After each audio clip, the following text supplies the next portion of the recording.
আচ্ছা, বাংলাদেশের এই যে এত উন্নতি, এর পেছনের ইঞ্জিনটা আসলে কি?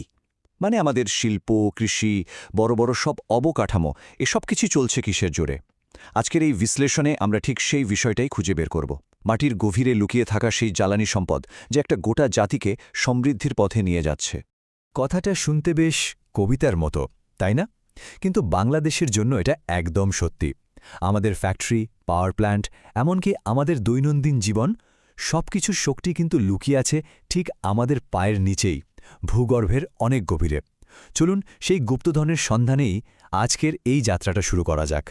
তো আজকে আমরা কি কি বিষয় নিয়ে কথা বলবো? প্রথমে দেখব বাংলাদেশের অর্থনৈতিক ইঞ্জিনগুলো কি। তারপর জানব মাটির নিজের সম্পদ নিয়ে, সেই সম্পদ থেকে কিভাবে শক্তি তৈরি হয় আর কিভাবে তা আমাদের শিল্পকে চালাচ্ছে। আর একদম শেষে আমরা কথা বলবো বাংলাদেশের জ্বালানি খাতের ভবিষ্যৎ নিয়ে। তাহলে চলুন শুরু করা যাক বাংলাদেশের শক্তির মূল ভিত্তি নিয়ে। আমাদের অর্থনৈতিক কার্যক্রমের প্রায় পুরোটাই বলা যায় নির্ভর করে দুটো প্রধান জীবাশ্ম জ্বালানির ওপর। একটা হলো প্রাকৃতিক গ্যাস আর অন্যটা কয়লা। একবার সংখ্যাটা দেখুন, ১৩.৬০ ট্রিলিয়ন ঘনফুট, সংক্ষেপে টিসিএফ। পেট্রোবাংলার রিপোর্ট অনুযায়ী আমাদের দেশে ঠিক এতটা প্রাকৃতিক গ্যাসের মজুদ আছে। ভাবা যায়, এই বিশাল সম্পদটাই কিন্তু আমাদের পাওয়ার প্ল্যান্ট থেকে শুরু করে বাড়ির রান্নাঘর পর্যন্ত সবকিছুকে সচল রাখছে। কিন্তু এই যে আমরা প্রাকৃতিক গ্যাস বলছি, এটা আসলে কি দিয়ে তৈরি? চলুন তিতাস গ্যাস ক্ষেত্রের একটা স্যাম্পল দেখি। এর প্রায় ৯৭% হল মিথেন। আর এই মিথেন হল সবচেয়ে এফিশিয়েন্ট, মানে কার্যকর আর তুলনামূলকভাবে পরিষ্কার একটা জ্বালানি, যা পোড়ালে দূষণও বেশ কম হয়।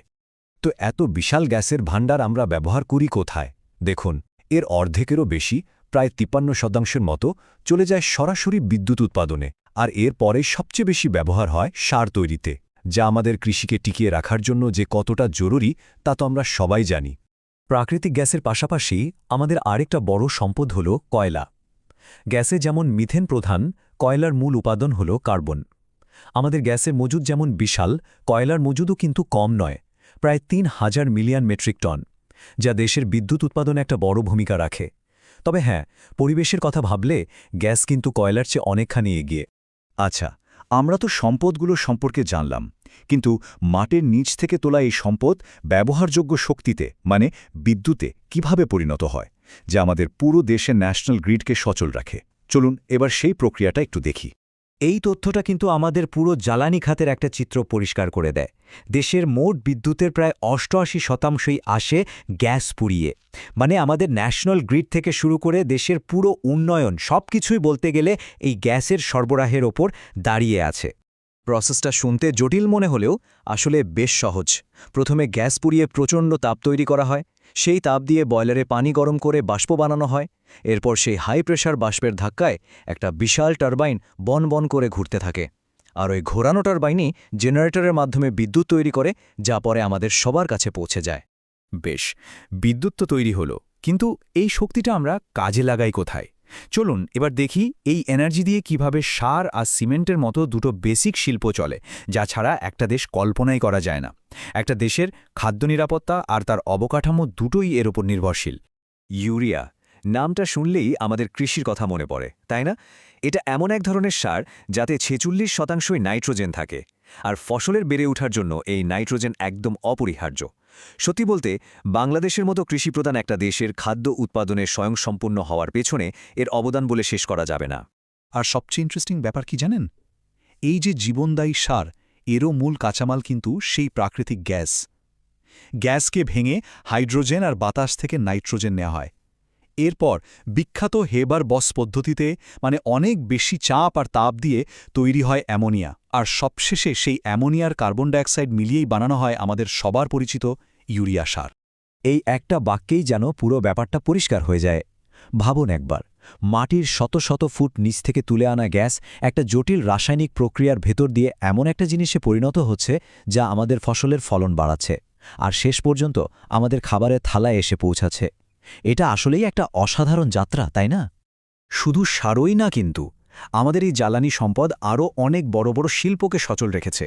যেমন ধরুন, বাড়িঘর, রাস্তা, ব্রিজ বানানোর জন্য সিমেন্ট শিল্প, আমাদের প্রতিদিনের ব্যবহারের জন্য কাঁচ আর সিরামিক, এমনকি কাগজ আর চামড়া শিল্পও কিন্তু এই শক্তির ওপরই নির্ভর করে চলে। তো আমরা আমাদের বর্তমান অবস্থাটা তো বুঝলাম, কিন্তু ভবিষ্যৎ কি? আমাদের চাহিদা তো দিন দিন বেড়েই চলেছে, কিন্তু সম্পদ তো সীমিত। চলুন এবার এই খুব গুরুত্বপূর্ণ দিকটা নিয়ে কথা বলা যাক। আর এটাই হলো আসল চ্যালেঞ্জ।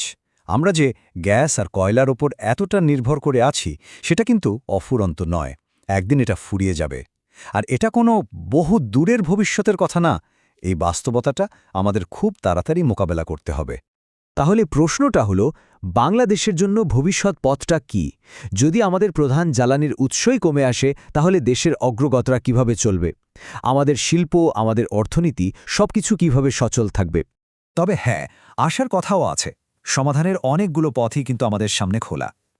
একদিকে যেমন নতুন গ্যাস ক্ষেত্র খোঁজা হচ্ছে, এলএনজি আমদানি করা হচ্ছে, দেশি কয়লা খনিগুলোর উন্নয়নের চেষ্টা চলছে, ঠিক তেমনি ভবিষ্যতের কথা ভেবে রূপপুর পারমাণবিক বিদ্যুৎ কেন্দ্র আর নবায়নযোগ্য জ্বালানি যেমন সোলার আর উইন্ড পাওয়ারের দিকেও আমরা ঝুঁকছি।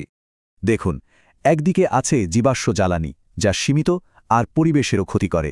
আর অন্যদিকে আছে নবায়নযোগ্য শক্তি, যেমন সূর্যের আলো বা বাতাস, যা অফুরন্ত আর পরিবেশ বান্ধব।